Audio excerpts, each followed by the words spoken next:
কাতার প্রবাসীদের জন্য আমি আগের ভিডিওতে বলেছিলাম, কাতার প্রবাসী যাদের আছে তাদের মুখ থেকেই আপনারা এখানকার সুবিধা অসুবিধার কথা শুনবেন। আজকে আমি কয়েকজন কাতার প্রবাসীর সাক্ষাৎকার দেব। তার মধ্যে প্রথমে আছে, ভাই আপনার নামটা বলবেন একটু। আসসালামু আলাইকুম। আমার নাম সাগর। আমি একজন কাতার প্রবাসী। কত বছর ধরে আছেন? আমি এই 7 বছর চলতেছে। 7 বছর চলতেছে, মাশাআল্লাহ। আপনার দেশের বাড়ি কোথায়, মানে হোম ডিস্ট্রিক্ট? আমার হোম টাউন চাঁদপুরে। চাঁদপুরে না? তো এই 7 বছরে আপনার এক্সপেরিয়েন্সটা কেমন? কাতার কি আমাদের বাঙালিরা আরও আসা উচিত, নাকি আসলে কি কি জিনিস চিন্তা করা উচিত আসার আগে, বলেন না ভাইয়া? আলহামদুলিল্লাহ, আমি 7 বছরে মোটামুটি ভালো আছি, ভালো ছিলাম। কিন্তু এই 2 বছর খেলার পর থেকে এই পর্যন্ত ভালো নাই। আর এখন আসার কোনো মানুষ যদি নতুন আসতে চায় কোনো প্রয়োজন নাই। কেন, ওদের যা দরকার ছিল, যেমন স্টেডিয়াম দরকার ছিল, স্টেডিয়াম বানিয়ে নিয়েছি আমরা। রোডের দরকার ছিল, রোড করছে। মেট্রো দরকার ছিল, মেট্রো করছে। সো এখন কোনো কাজই নেই, বর্তমানে কোনো কাজ নাই যে সাপ্লাইতে কাজ করবে বা কোনো কোম্পানিতে করবে। যারা আসবে এটা হচ্ছে রিজিকের উপরে, তারপরও যাদের রিজিক যাদের আছে তারা হয়তো করতে পারে বা মানে তার মানে আপনি বলতেছেন যারা আসতে চায় তাদেরকে অবশ্যই কাজের জায়গাটা নিশ্চয়তা করে, সাধারণ কোনো ভিসা নিয়ে যেন না নিয়ে আসে, তাই না? অবশ্যই অবশ্যই। আচ্ছা আচ্ছা, এটা একটা ভালো কথা। এছাড়া আপনি আরও কি মনে করছেন যে এখানে একটা দালালের ব্যাপার আছে? আপনি কি এরকম কোনো সম্মুখীন হয়েছেন কিনা, আপনি এরকম হ্যাসাল হয়েছেন কিনা? অবশ্যই দালালের একটা ব্যবসা আছে এখানে। একটা ভিসা যদি আপনি কারোর কাছ থেকে নিতে চান, তাহলে ভিসার দাম হয় এখানে একটা রিয়ালে 5,000 6,000 রিয়াল, কিন্তু আপনার কিনতে হয় আর অন্য একটা দালালের কাছ থেকে কিনতে হলে 8-9 হাজার রিয়াল দিয়ে কিনতে হয়। আচ্ছা, তো এগুলা সবকিছু জেনে শুনে যদি কেউ আসতে চান, যে জামু আমি আমার কাজ দেওয়ার মতো লোক আছে বা আমার পুরাতন মানুষ আছে, ভাই ব্রাদার আছে, দিতে পারবে কাজ, তাহলে আপনি ওটা সম্পূর্ণ প্রসেসিং করে তারপরে আসবেন। আচ্ছা, ভালো একটা তথ্য দিয়েছে। কাতারের আসলে কাজের পরিমাণ যেটা ছিল, যে কাজগুলো ছিল, যে কাজগুলোর জন্য শ্রমিক নিয়ে আসা হয়তো, সেই কাজগুলো মোটামুটি শেষের দিকে। এখন শুধুমাত্র হয়তো কনস্ট্রাকশনে কিছু কাজ আছে, যাদের ওই হ্যাঁ, কাতারি যারা বিল্ডিং করতেছে, দুই একটা হ্যাঁ, ওদের আমাদের যে কাছের 3জন 5জন 6জন এমন কাজ করে একটা বিল্ডিং এর ভিতরে, বেশি লোক লাগে না, ওরা আপনার নিজের করে সবকিছু। আচ্ছা আচ্ছা। এই যে দীর্ঘ প্রবাস জীবন, এই প্রবাস জীবন সম্বন্ধে আপনি, যারা আমরা বাংলাদেশে থাকি, বাংলাদেশের মানুষের সম্বন্ধে আপনার কিছু বলার কোনো? অনেক কথা শুনলাম আপনাদের। বাংলাদেশের এখানে যে কাতার এম্বাসি আছে, আপনি বাংলাদেশ সরকারের পক্ষে কি কি পদক্ষেপ চাচ্ছেন যে যেটা নিলে আপনাদের প্রবাসীদের জন্য অনেক সহজ হবে?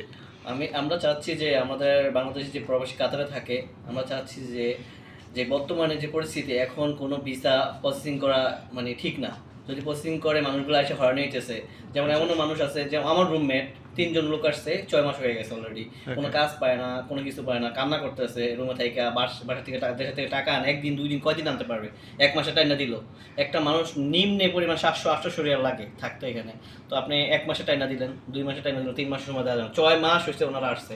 তো এই জন্য কাতার সরকার আর বাংলাদেশ এম্বাসি মিলে যেমন ভিসাগুলো প্রসেসিং না করে, কোনো দালালের মাধ্যমে প্রসেসিং না হয়, তো ওইটা স্টপ রাখা দরকার। আর কাজ কাম হইলে আবার প্রসেসিং করা স্টার্ট করার সমস্যা নাই, কিন্তু কাজ কাম না, এখন আইসা মানুষ হয়রানি হইতেছে। তার মানে আপনি চাচ্ছেন যে সরকারের সরাসরি এটাকে হস্তক্ষেপ থাকা উচিত, যে একটা ছেলে কোথায় যাচ্ছে, কিভাবে যাচ্ছে, সে আসলে কাজ পাচ্ছে কিনা, এই ছেলেটা যায় কি করবে, কোনো দালালের মাধ্যমেও আসুক, কিন্তু সরকার যেন নিজেই এটাকে তত্ত্বাবধান করে। এটা একটা ভালো কথা হয়েছে। আসবে এখানে 3 লাখ 4 লাখ টাকা দিয়ে, মনে করেন সবার তো আর ইনকাম নাই দেশে। অনেকে আছে যে লোন উঠে আসে, অনেকে আছে যে মানে কিস্তি যেটা বলে কিস্তি উঠে আসে। তো ওইখানে এসে এখানে 20,000 25,000 টাকা মাসে কিস্তি দেওয়াটা বহুত টাফ হয়ে যায়। কারণ এখানে চাপলাইতে 5 টাকা ঘন্টা 6 টাকা ঘন্টা কাজে নেয়, 3 মাস পরে স্যালারি দেয়। তো হ্যাঁ, 3 মাস পরে ঠিক মানে পাওয়ার মতো কোনো ইয়ে থাকে না, যে পামো শিওর কোনো নাই। ঠিক আছে, তো আপনি 20,000 টাকা কিস্তি কিভাবে দিবেন, রুম ভাড়া দিবেন কিভাবে? তো এখানে মানুষগুলো অনেক কষ্টে আছে। তো নতুন কোনো লোক আসার দরকারই নেই এখানে, আমি যা বুঝি কাতারে। কারণ আমরা আসছি 7 বছর, আমরা বুঝতেছি। আমি 15 মাস বসা ছিলাম খেলার পরে, এরপর 2-3 মাস কাজ করছি, এখন দেশে যাইতেছি। ওকে, ধন্যবাদ সাগর ভাই, আপনার মূল্যবান বক্তব্য অনেক কাতার প্রবাসী যারা কাতার আসতে চায় তাদের জন্য সাজেশন হবে আশা করি। আমরা আপনাদের জন্য দোয়া করি। আপনি মনে হয় আজকে দেশে যাচ্ছেন, তাই তো? ইনশাআল্লাহ আপনারা দেশে যাচ্ছেন, আল্লাহ যদি সব ঠিকঠাক থাকে। আপনাদের একদিন ফ্লাইট ডিলে হয়েছে বাংলাদেশ ওয়েদারের কারণে, ঘূর্ণিঝড়ের কারণে। তো তদুপরি এখানে আপনাদের একটা ভালো অ্যাকোমোডেশনের ব্যবস্থা হয়েছে আমি জানি। তো ধন্যবাদ সাগর ভাই। আমরা আপনাদের সঙ্গে আপনার এই কথাটা, আপনাদের এই ভয়েসগুলো আমরা বাংলাদেশ সরকারের কাছে পৌঁছানোর চেষ্টা করব বিভিন্ন সোশ্যাল মিডিয়ার মাধ্যমে। সেই জন্যই আপনাদের সাক্ষাৎকার নেওয়া। ভালো থাকবেন। আসসালামু আলাইকুম। আসসালামু আলাইকুম। আমার নাম মোহাম্মদ শিমুল, দেশের বাড়ি কুমিল্লা, দাউদকান্দি থানা। কুমিল্লা দাউদকান্দি। কতদিন হলো আসছেন শিমুল ভাই? আপনার আজকে নিয়ে 6 বছর 5 মাস চলতেছে। আচ্ছা, বিয়ে শাদী করছেন? জি আলহামদুলিল্লাহ। বাচ্চা কাচ্চা আছে? জি না। আচ্ছা, ভাবি তো দেশেই থাকে মনে হয়। হ্যাঁ, আচ্ছা, এখন আপনি তো দীর্ঘ 6 বছর, আপনি কতদিন পরে দেশে ফিরছেন? আমি 6 বছর 5 মাস পরে আজকে টিকিট কাটলাম কালকে, তো ফ্লাইট মিস হওয়ার কারণে একদিন স্টে করছেন। আচ্ছা, এই 6 বছরে বাড়ি যাননি? জি না কেন বাড়ি যাননি ভাইয়া? ভাই, যাইতে পারি না। এখানে আপনার মূলত কাজ কাম ছিল না, তারপর আপনার যেই মানে যে টাকা স্যালারি বলছিল দিব ওইরকম পরিমাণ কাজ ছিল না, তো এই কারণে আমরা যাইতে পারিনি। এখন আপনার কাছে একটা প্রশ্ন, সবার কাছে আমি শুনেছি যে স্যালারি পাচ্ছেন না বা সঠিক টাইম পাচ্ছেন না, এটার কারণ কি কাজ নাই নাকি হচ্ছে দালালরা আপনাদের ঠকাচ্ছে, কি মনে না, হচ্ছে আপনার? এখানে দালালের কিছু বিষয় আছে, তারপর আপনার কাজের কিছু বিষয় আছে। আপনার দেখা গেছে যে আপনার বাংলাদেশ থেকে বিষয় দিয়ে একটা বইলা নিয়ে আসে যে আপনার কাজ হলো এইটা ওইটা, কিন্তু আপনার ওই কাজটা দেয় না। আপনার কাজ দেয় অন্য ধরনের কাজ দিয়ে দেয়, তো আমরা ওই কাজটা যারা জানে তারা তো জানে, যারা জানে না তারপর কাজ করে ওরা টাকা পায় না। মানে তারা বিষয়টা এমন হচ্ছে যে দেখা যাচ্ছে আপনি তো হয়তো বাসা থেকে মানে রং মিস্ত্রি কাজ শিখে আসছেন, আপনাকে হয়তো ইলেকট্রিক কাজ ধরাই Electric কাজ দিতেছে, দিছে, হ্যাঁ। তো তো আপনি স্বাভাবিকত পারবেন না, হ্যাঁ। হ্যাঁ, তখন আপনার কি হয়, বেতনটা দিচ্ছে না বেতনটা তারা। দিচ্ছে না ওনারা, ঠিক তো এটা কষ্টের ব্যাপার। তারপর আমি শুনলাম 3 মাস পরে বেতন দেয়, এই বিষয়গুলো কি আপনার সঙ্গে ঘটছে? না, এটা আপনার বাংলাদেশে কিছু দালাল আছে, মানে কাতারের ভিতরে তো বিভিন্ন রকমের মানুষ আছে, ঠিক আছে। তো ওনাদের সাহায্য নিয়ে দেখা গেছে যে আপনার এখানে যদি 9 টাকা ঘন্টা দেয়, ওনারা 7 টাকা ঘন্টা লোক নিয়ে যায়, ঠিক আছে। তো নেওয়ার পরে তারপর ওনারা কাজ দেয় ঠিকই, কিন্তু টাকা ঠিক মতন দেয় না। টাকা ঠিক আছে, ঠিক 15 দিনের টাকা দেয়, 20 দিনের টাকা মেরে দেয়। আচ্ছা, এই 9 বছরে যে আপনি যে টাকা খরচ করে কাতারে আসছেন, আপনার কি টাকা উঠছে? ভাই, আমার মনে হয় না আমি টোটালে 5 লাখ টাকা দেশে পাঠাইতে পারছি। আচ্ছা, 5-6 বছর তাহলে আপনি বিনষ্ট মনে হয় করলেন। না আমার এখন, মানে জাস্ট বিয়ে করেই তো চলে আসছেন, ভাবির সঙ্গে মানে এই 6 বছরে শুধুমাত্র ফোনে কথা হয়েছে? ফোনেই পাচ্ছি এতটুকু। আচ্ছা আচ্ছা, আপনাদের এই কষ্টের কথা শুনলে খারাপ লাগে। 6 বছর পর্যন্ত দর্শক আপনারা দেখতে পাচ্ছেন, আমাদের ভাইয়ের নাম কি জানি? মোহাম্মদ শিমুল। শিমুল ভাই, কোথায় ভাই? কুমিল্লা। কুমিল্লা। কুমিল্লা বাড়ি। শিমুল ভাই 6 বছর পর্যন্ত তার ফ্যামিলির সঙ্গে দেখা করতে পারেনি, কিন্তু পরিশেষে এই প্রবাস জীবনের মধ্যে 6 বছরে সে 5 লাখ টাকাও দেশে পাঠাতে পারেনি। এটা হচ্ছে খুবই কষ্টকর একটা ব্যাপার। তো আপনি আজকে দেশে ফিরছেন, আর কি আসবেন না, কি চিন্তা করছেন? আমার ভাই বিদেশে আসার কোনো প্রয়োজন নাই, কারণ বিদেশে আপনার যে বাংলাদেশ যে এম্বাসিগুলো, আমি একটা কথা বলি, বাংলাদেশ এম্বাসি তারপরে যে দূতাবাস, ওইগুলোর মতন খারাপ, জঘন্য খারাপ পৃথিবীতে নেই। কারণ ওনারা ওনাদেরকে নিয়ে ভাবে, আমাদের প্রবাসীগুলি ওনারা ভাবে না। আচ্ছা আচ্ছা, বাট ওনারা চায় যে ওনারা বড় লোক হোক, ওনারা ইনভেস্ট করুক, কিন্তু আমরা যে এখানে না খাই মরতেছি বা আমরা কি হালে আছি ওটা ওনারা জানার চেষ্টাই করে না। আচ্ছা আচ্ছা, এটা খুবই খুবই কষ্টের কথা। তো আপনারা ধরেন আপনি যখন প্রথমে আসেন দেশে এইখানে, তখন কি আপনারা এরকম না খেয়ে কাটাইতে হয়েছে বা এরকম? অবশ্যই অবশ্যই ভাই, অবশ্যই। আচ্ছা এর আচ্ছা, মধ্যে দিন গেছে আপনার এই দেশে, আমরা বাংলাদেশে কি বলে জানি, এদেশে আমরা খবুজ বলি। ওই খবুজের মধ্যে দিন গেছে 4 দিন 5 দিন খবুজ খেয়েছিলাম কাতারে। খবুজ বলতে কি বলে মানে এটাকে? এটা বাংলাদেশে আমরা রুটি বলি আর কি। রুটি। হ্যাঁ। আচ্ছা, ওই শুকনা রুটি খেয়ে? শুকনো রুটি খেয়ে তারপর পানি দিয়ে ভিজায় খাই আমরা এই দেশে 3 দিন 4 দিন পার করছি। তাহলে আপনি সিদ্ধান্ত নিয়েছেন আর আপনি কাতারে আসতে চাচ্ছেন না? আমার মনে হয় না আমি আর আসুন। আচ্ছা আচ্ছা, না সমস্যা নাই, আমাদের দেশ এখন অনেক আগায় গেছে। আপনারা চাইলে ওই 3-4 লাখ টাকা দেশে ইনভেস্ট করে ছোট দোকান করে হয়তো ভালো সংসার জীবন যাপন করবেন, কিন্তু মাঝখান থেকে জীবন থেকে এই যে 6টা বছর হারিয়ে গেল, এটার আসলে জবাব দেওয়ার কেউ নাই। তো আপনি যারা কাতার আসতে চায় বা যারা এখনো প্রবাসের জীবন নিয়ে কথা বলতে চায়, মধ্যপ্রাচ্যে আসতে চায়, তাদের উদ্দেশ্যে আপনার কিছু বলার থাকলে বলেন। আমার ওনাদের কাছে একটাই মেসেজ দেওয়ার ইচ্ছা, যে তোমরা যদি কাতার কেউ আসতে চায়, আপনার ভিসা তারপর কাজ সব কিছু যাই না, শিক্ষা বুঝা তারপর আসেন। দানা হলে আইসা বা এদেশে দালাল ফলো করবেন, না কেমন তুইব, সর্বশেষ বাড়ি থেকে টাকাই না চলতেইব, এইটুকুই, আর কিছু না। আচ্ছা, কালকে আমার একজনের সঙ্গে দেখা হয়েছিল, তার দালাল নাকি তাকে যেতে দিচ্ছে না, সে পালিয়ে হ্যাঁ। যাচ্ছে, এই ঘটনাগুলোও ঘটছে। বাস্তব। এই ঘটনাগুলো কি আপনার কোনো জানা আছে, কি ধরনের ঘটনা ঘটছে? এগুলো তো আপনার দেখা যাচ্ছে একটা ভিসা, এই যে কিছু একটা ভিসার দাম আপনার পরে কাতারের রিয়েলে আপনার 2000 রিয়াল, ঠিক আছে। তো আমরা দালালের মাধ্যমে নিতে গেলে, আমরা আমারই বাংলাদেশি নিতে গেলে দেখা যাচ্ছে ওরা কাতারের টাকায়, বাংলাদেশি টাকা পরে 70 থেকে 80 হাজার টাকা, আর ওনারা ভিসাটা নিচ্ছে 5 লাখ টাকা। নেওয়ার পরে বলতেছে যে তোমাকে মাসে 80,000 90,000 টাকা আমরা স্যালারি দেবো, কিন্তু এখানে আসার পরে দেখা গেছে 1 মাসের কাজ দেয় না, 2 মাসের কাজ দেয় না, 3 মাসের কাজ দেয় না, 4 মাসের দিন দালালি বিচারে পাওয়া যায় না। কই গেছে দালাল দাও, আচ্ছা আচ্ছা টাকা মারে। আচ্ছা, এই যে আপনাদের এই প্রবলেমগুলো হচ্ছে, এই সমস্যাগুলো আছে, আপনারা এখানে বাংলাদেশে তো দূতাবাস আছে, তো ওই দূতাবাসে গিয়ে আপনারা কথা বলেন না? বলছি প্রবাসী কল্যাণ, আপনাদের প্রবাসী কল্যাণ ট্রাস্ট আছে, সেই জায়গাগুলোতে আপনারা অভিযোগ জানেন না? বলছি ওনাদেরকে একবার না বারবার জানানো হয়েছে, ওনারা বাট একটাই, আমরা এইসব ব্যাপারে জানি না, তোমরা যাই না শুনে আসো না কে, যাই না আসো না কে। তাহলে আমার কথা হচ্ছে, তাহলে আপনার প্রবাসী কল্যাণটা, আমি দূতাবাসের কথা বাদ দিলাম, যেহেতু সরকারি প্রতিষ্ঠান তাদের কিছু রুলস রেগুলেশন আছে, এর বাইরে তারা যায় না বা সবগুলোর রেসপন্স তারা মানে রেসপন্সিবিলিটি নিতে পারে না, দায়িত্ব নেওয়াও সম্ভব হয় না, কারণ তারা বলে যে তাদের নিয়মে আসার জন্য। হ্যাঁ। আর আপনারা হয়তো অনেকে দালালের খপ্পর করে অনেকভাবে আসছেন, কিন্তু আমার কথা হচ্ছে যে কিন্তু প্রবাসী কল্যাণ ট্রাস্ট তো আছে আপনাদের, হ্যাঁ, অবশ্যই যেখানে আছে। যেখানে মানে আপনাদের একটা চাঁদারও ব্যবস্থা আছে, হ্যাঁ, অবশ্যই। যে আপনারা যখন প্রবাস থেকে আসেন বা যান সেখানে আপনারা নিজেদের চাঁদা দিয়ে একটা প্রতিষ্ঠান আছে, হ্যাঁ। এই প্রতিষ্ঠানটা আপনাদের জন্য কি করছে? এই প্রতিষ্ঠান আমার জন্য কিছুই করে না, আমরা এখান থেকে কোনো হেল্প বা কোনো কিছু পাই না। তাহলে এই প্রতিষ্ঠানকে আসলে কেন এটা? এটা বাংলাদেশ সরকার জানে এটা কেন দিয়ে রাখছে, কি কারণে দিয়ে রাখছে। আমার মনে হয় প্রবাসী কল্যাণ ট্রাস্টটা আসলে বাংলাদেশ সরকারের না, এটা হচ্ছে স্বায়ত্তশাসিত, মানে নিজেরাই প্রবাসীদের দ্বারাই গঠিত। আমি জানি না বাংলাদেশ সরকারের এটাতে আতাত আছে কিনা বা বাংলাদেশ সরকারের উপর এইটার উপর প্রভাব আছে কিনা, তবে এই প্রবাসী কল্যাণ ট্রাস্টও আপনাদের জন্য কিছু করছে না, তাই না? মানে এটা নাম দেখানো একটা প্রতিষ্ঠান যাচ্ছে। আমি দেখেছি, আমি যখন ভিসা কাতারে বাংলাদেশ থেকে বের হয়ে আসি তখন প্রবাসীদের জন্য আলাদা একটা স্টিকার লাগানোর ব্যাপার দেখছি। এই স্টিকারটা লাগায় কেন? এইটা তো আপনি প্রবাসী কল্যাণ, আপনি প্রবাসী হিসেবে আসছেন, হ্যাঁ, আপনার মনে হয় একটা চাঁদার ব্যাপার থাকে, সব মিলে এরকম একটা বিষয় থাকে না? তো ওইটা তো একটা ট্রাস্ট, আপনারা চাঁদা দেন একটা সংগঠন যেন আপনাদের উন্নয়নের কাজে ব্যবহৃত হয়। সো ওইটাও আপনাদেরকে কোনো কিছু ইয়া করে না, ওইখান থেকে আমরা কোনো হেল্প পাইতেছি না। আচ্ছা, পরিশেষে আপনি বাংলাদেশি শ্রমিকদের জন্য যারা এখানে আছে তাদের জন্য এবং যারা আসতে চায় তাদের জন্য কি বলবো? আগে যারা এখানে আছে তাদের জন্য আপনি কি মন্তব্য? একটাই মেসেজ দিতে চাই, ভাই কেউ এই আরব গালফ বলতে যে একটা গালফ আছে ওখানে কেউ আইসেন না, কারণ এখানে আইসে আপনি বাংলাদেশে একটা ভাষা বলে যে কুত্তার দামও নাই বিদেশের ভিতরে। আপনি আজকে এয়ারপোর্ট যাবেন, এয়ারপোর্টও আপনি যেই কোনো সমস্যা করবেন কোনো হেল্প পাইবেন না। কাতার সেম। তো আমি আশা করি যে এই মিডল ইস্টের ভিতরে আসার কোনো দরকার নেই। দেশে 4 লাখ 5 লাখ টাকা দেশে কিছু করেন, অবশ্যই সাকসেস হইবেন। এটা হচ্ছে যারা আসতেছে তাদের জন্য। আর যারা বাংলা অলরেডি কাতারে বা মিডল ইস্টে বিভিন্ন দেশে, তাদের জন্য কোনো কথা আছে কিনা? তাদের জন্য কি বলবো, আমিও তো ভাই প্রবাসী, আমি আর কি বলবো, আমার আর কোনো বলার নেই।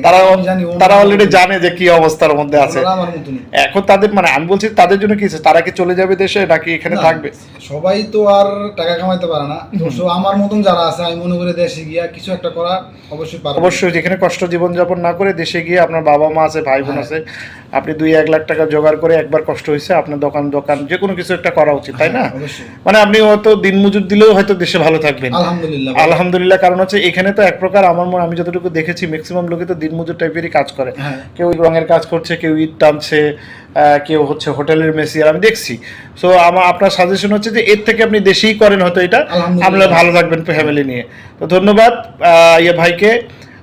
আমরা আপনাদের মেসেজগুলো পৌঁছে দেওয়ার চেষ্টা করব বিভিন্ন সোশ্যাল মিডিয়ার মাধ্যমে দেশের মানুষের কাছে, এবং যারা বাইরে আছে এবং যারা আসতে চায়। অনেক ধন্যবাদ আপনাদের মূল্যবান সময় দেওয়ার জন্য। আসসালামু আলাইকুম। আমরা প্রবাস জীবন করি। প্রবাস জীবন যে কতটা কষ্টের এটা শুধু আমরা একটা আন্দাজ করি। আমারও একটা আন্দাজ ছিল যে হ্যাঁ, প্রবাস জীবন কষ্টের, এই হয় সেই হয়, কিন্তু এটা স্বচক্ষে না দেখলে আপনি বুঝবেন না যেটা আসলে কত কষ্টের। আমার এই এক্সপেরিয়েন্সটা হইল, যেহেতু আমার ফ্লাইট ক্যান্সেল, আমি বলেছিলাম যে প্রবাসীদের একটা ভিডিও করব তাদের সুবিধা অসুবিধা নিয়ে।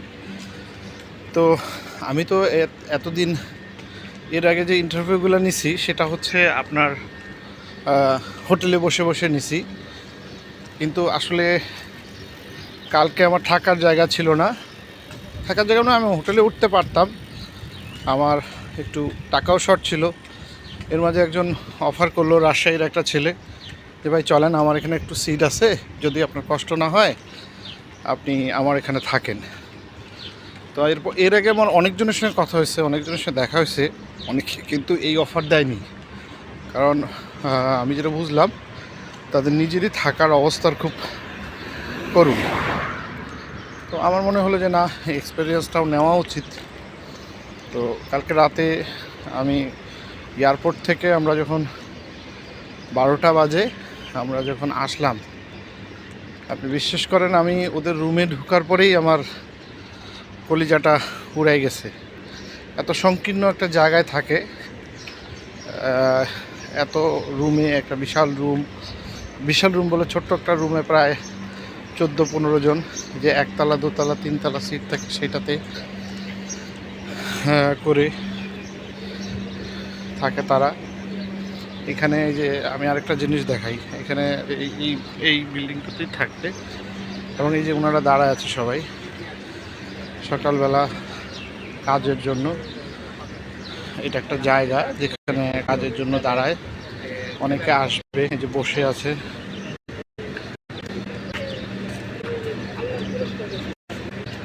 তারা কেউ আসবে তাদেরকে কাজে নিয়ে যাবে, এরকম একটা জায়গায় বসে আছে। একদম ঢাকায় আমরা দেশে অনেক সময় দেখি এরকম দিন মজদুরদের বসে থাকে, তাদের ওই লাইফটা ঠিক এরকম। আমি এখন সিঁড়ি বেয়ে উপরে উঠছি, আপনি দেখবেন লিফট আছে, খুবই ভঙ্গুর একটা লিফট। তো এটা আসলে এই প্রবাস জীবনটা যে কতটা কষ্টের, যারা আসতে চান তাদের জন্য এটা শিক্ষামূলক হবে। প্লাস আমরা যারা প্রবাসী জীবনকে জানি না, না জেনেই অনেক ধরনের কথা বলি, অনেক ধরনের মন্তব্য করি, তাদের জন্য খুবই শিক্ষণীয় একটা বিষয়। তারা কিভাবে থাকে, কত নোংরা পরিবেশে জীবনযাপন করে দেখেন। এই যে আমি গলি দিয়ে ঢুকছি,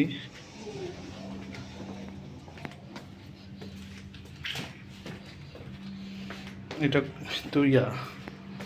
তো ওয়াশরুম, এটা তাদের রান্নার রুম। দেখেন কি অবস্থা রান্নার রুমের।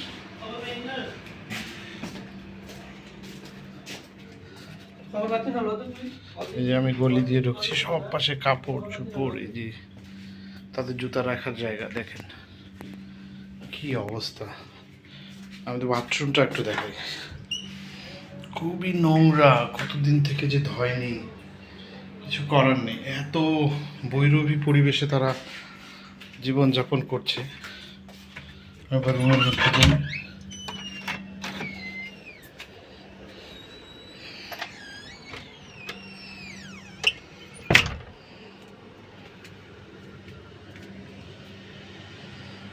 দেখতে পাচ্ছেন একদম কি জীবন তাদের। এরকম ছোট ছোট বেডে তারা ঘুমায়। আমরা যারা প্রবাসীদের শুধু একটা মন্তব্য করি, তাদের জীবনের যে গল্প, অরিজিনাল যে গল্প, সেই গল্পগুলো আমরা জানি না। আমারও আসলে অভিজ্ঞতা হতো না যদি আমি এখানে না আসতাম। আমাদের এক রাজশাহীর ভাই, জন্ডুল ভাই, সে আমাকে অফার করেছে, ভাই আপনার যেহেতু টাকাও শর্ট আছে, আপনি আমার সঙ্গে আসেন। সর্বশেষ শুধু যেটুকু বলবো, মানবতাই টিকে আছে। মানবতার কারণে কালকে থেকে আমি দেখেছি অনেক ছেলে বাংলাদেশে ঘূর্ণিঝড়ের কারণে ফ্লাইট ক্যান্সেল হয়, সবাই আতঙ্কিত ছিল কোথায় যাবে, কিভাবে খাবে। কেউ কেউ ম্যাচ ছেড়ে দিছে, কেউ কেউ ম্যাচ ছেড়ে একদম পার্মানেন্ট ঈদ করতে বাসা যাচ্ছিল। আবার কেউ কেউ হয়েছে যে বেড়াইতে যাচ্ছে। সবাই মিলে সবার একটা থাকা খাওয়ার একটা ব্যাপার থাকে। কেউ কেউ টাকা আগেই দেশে পাঠিয়ে দিয়েছে, এখানে টাকা নেই। তো সবাই খুব আতঙ্কের মধ্যে ছিল। এইটা আসলে এই পরিবেশটা বলে না বোঝালে বোঝানো যাবে না। আমি নিজেও তো এক প্রকার ঝামেলার মধ্যে ছিলাম, কারণ আমি লাস্টে যখন এখান থেকে মুভ করব ভাবছি, আমি আমার সমস্ত টাকা পয়সা প্রায় শেষ করে শপিং করছি যে আমি দেশে যাব। আমরা তো আর জানতাম না যে এইভাবে টিকিট ক্যান্সেল হবে। তো এটা একটা বড় শিক্ষা, যারা একটু ট্যুরিস্ট হোক বা যেই হোক, শেষ দিনেও কিছু টাকা হাতে রাখবেন। এটা আমার জন্য চরম একটা শিক্ষা। আমি যতগুলো জায়গায় ঘুরছি তার মধ্যে এরকম কখনো হয়নি, এটা ফার্স্ট টাইম।